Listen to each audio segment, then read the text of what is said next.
Some people believe the 1,000-year kingdom described in Revelation already happened long ago.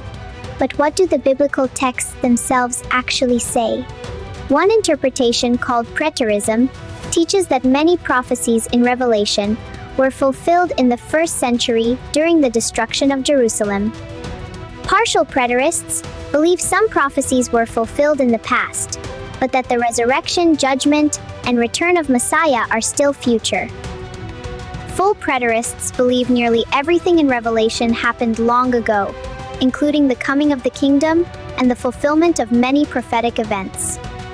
Some newer interpretations claim the 1,000-year kingdom already happened, and that today we are living in the short season when Satan is released. Revelation says Satan was bound so that he could not deceive the nations until the 1,000 years were finished. The prophets describe the Messianic age as a time when nations stop warring and the knowledge of God fills the earth. Has history ever looked like that? Another question often appears in these discussions. Some claim fallen angels are roaming the earth today.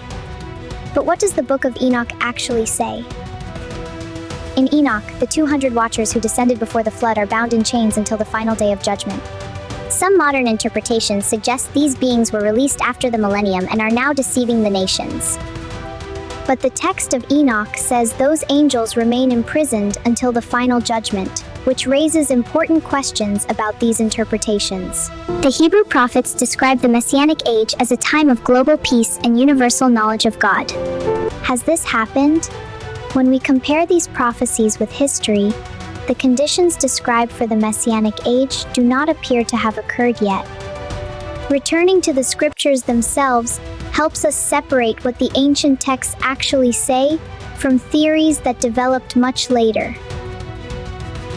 One detail many readers overlook is that Revelation 20 does not explicitly say the Messiah rules from Jerusalem during the 1,000 years.